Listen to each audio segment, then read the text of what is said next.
I was sitting in the screening room back home in Belgium with a lot of very serious movie journalists, and I was crying. Yes. Not because you were tear-jerking me so much, because the craftsmanship is so baffling, and it gets to me, you know. Thank you. And I feel it welling up now because it's so amazing. Where did it start for you? Because I understand that it's also a very personal thing for Mr. Mendes, right? Yeah, this yeah. story? I mean, it's inspired by his grandfather, by stories that he heard when he was, you know, just a little boy. So yeah, it was incredibly personal for him. It started with me. I got a phone call from Sam. We'd worked together a couple of times before. We really got on. I loved collaborating with him. And he phoned me up and he said, third time's the charm, because the two other projects had fallen apart. So I was excited. And then he said, I want to tell this story. It's going to be inspired by my grandfather. It's set in World War I, and he didn't know that I was a massive World War I history buff. I was fascinated by it. Why? Well, because you're so young. And well, so, thank you. Yeah, Thank you very much. Yeah, no, I grew up in Glasgow, where the death toll of the war is staggering. An entire generation was wiped out. So many young men died that women were working in the shipbuilding. Like, that was the scale of it where I was from. And that had really profoundly affected my grandfather and his family. And so when I was young, my grandfather, who really believed that history was a very important subject, that you should learn from the past so that you wouldn't repeat mistakes. Which we don't really. Well, we don't. And one of the reasons for writing this film is like, hey, remember this? Let's not do it again. So that was really important to him, and it became incredibly important to me. He was my father figure in my life, and so we had a huge kind of relationship that was about watching documentaries, going to war films. He loved the cinema. Going to Belgium, maybe? We went to Belgium. We went to Ypres, Ypres, all over northern France. Yeah. You know, it was so important to him to impress upon me the cost that war took, that what these young men went through. Yeah, because the numbers are staggering, right? The numbers are staggering, and you cannot fathom it. Even I've been in northern France 4 times in my life. I cannot even begin to understand that death toll. Thousands of men dying over inches of land, inches. I mean, it is unbelievable. And now that it's faded out of recent memory, you know, there are no veterans left to tell the story. It's our job as storytellers to ensure that people remember what happened to these boys and try and avert this catastrophe again. Yeah.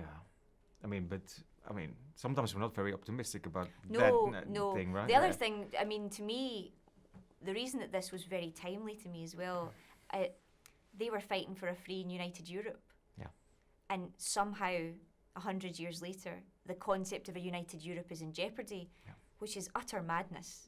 And so not only emotionally did it really resonate with me, but just this idea of, if sometimes politicians spin these wars out into some nationalistic thing about, look how great Britain is, and it's nonsense, because we work together. We work together to try and put society back out of this kind of realm of flood and of death. And so really, to me, this movie, even though it's a war movie, was actually about people coming together. And it's no accident that we wrote a war movie in which 2 men are fighting to stop a battle.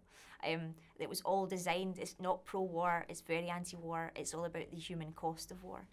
Yeah, absolutely. Because I was wondering, purely story-wise. Yes. Yeah. So how did you conceptualize that kernel of an idea that started with Sam's grandfather and your stories? So we sat down at his kitchen table.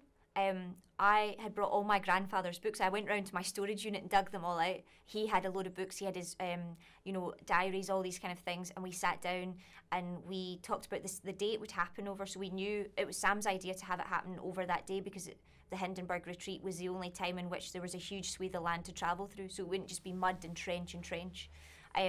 So we knew it was going to happen then. We did a bit of research. We got a map out. We were like, well, this would be the physical journey they would take.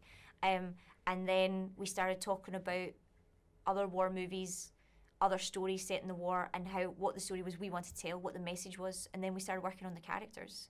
So we put together the physical journey really quickly, and we had the structure of the film within a couple of hours, and it's still the same structure you'll see on screen, which has never happened to me before. I don't know if it's happened to anyone. And the characters we started working on then and there, and then I wrote the first draft. Actually, as I was driving through northern France, I finished the first draft out there, and we sent it back and forth, and we kept refining it until we had it to a place where we thought it was good enough to show the studios. Because we wrote it on spec, because we didn't know if it was going to work. We had no idea if one shot would sustain. emotionally, if you could tell a story in the war in real time, if it was even possible to pull off just from a technical script point of view, let alone a camera point of view. So it was proof of concept. So we did all that, and that was super tricky. Really hard to write a one-shot script.